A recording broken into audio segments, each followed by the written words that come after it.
Assalamualaikum warahmatullahi wabarakatuh. Perkenalkan, nama saya Azam Jainul Khair dengan NIM 878172462 dari program studi PGSD UT Jakarta.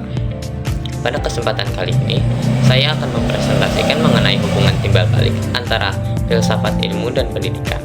Dalam pembahasan kali ini, saya akan menjelaskan bagaimana filsafat ilmu berperan dalam pendidikan, bagaimana pendidikan memperkuat filsafat ilmu, serta contoh penerapan dalam kehidupan pendidikan. Hubungan filsafat ilmu dan pendidikan. Filsafat ilmu dan pendidikan memiliki hubungan yang erat. Filsafat ilmu memberikan dasar pemikiran dan arah bagi pendidikan, sedangkan pendidikan membantu pengembangan filsafat ilmu melalui penelitian dan praktik pembelajaran.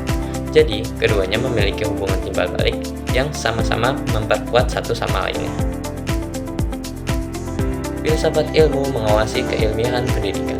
Filsafat ilmu membantu memastikan bahwa pendidikan memiliki dasar ilmiah yang kuat.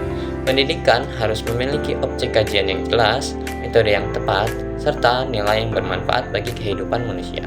Dalam filsafat ilmu terdapat 3 aspek penting, yaitu ontologi, epistemologi, dan aksiologi. Ontologi membahas apa yang menjadi objek dalam pendidikan, misalnya peserta didik atau proses belajar.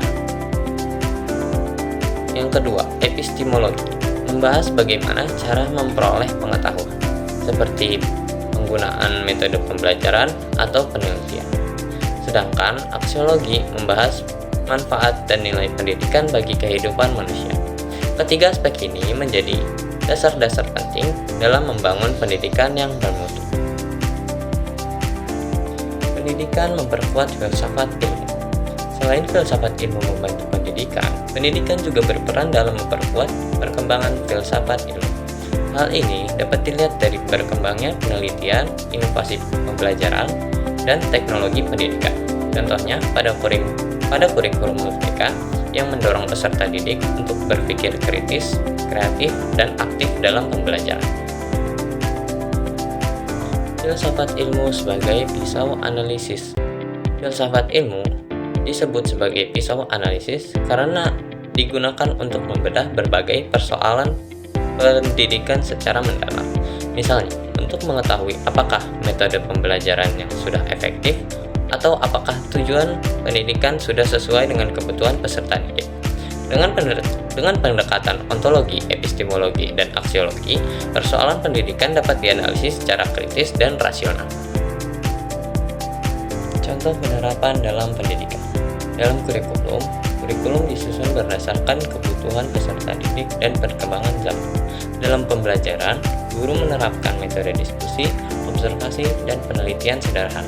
Dalam kebijakan, pendidikan diarahkan untuk membentuk karakter dan kemampuan berpikir kritis. Contoh konkretnya yaitu ketika guru IPA mengajak siswa melakukan eksperimen sederhana. Siswa mengamati proses, mengumpulkan data, dan menarik kesimpulan berdasarkan pengamatan. Proses tersebut menunjukkan penerapan metode ilmiah dalam pendidikan dan melatih siswa berpikir kritis, jujur, dan bertanggung jawab. Kesimpulannya, hubungan antara filsafat ilmu dan pendidikan saling memengaruhi dan saling memperkuat. Filsafat ilmu menjadi landasan dalam mengembangkan pendidikan yang ilmiah, logis, dan bernilai bagi manusia melalui aspek ontologi, epistemologi, dan aksiologi. Sementara pendidikan juga berperan dalam mengembangkan filsafat ilmu melalui penelitian, inovasi, dan praktik pembelajaran. Dengan demikian, penerapan filsafat ilmu dalam pendidikan mampu menciptakan proses pembelajaran yang kritis, sistematis, dan bermanfaat bagi kehidupan. Sekian presentasi dari saya. Mohon maaf apabila ada salah kata atau pengucapan. Wassalamualaikum warahmatullahi wabarakatuh.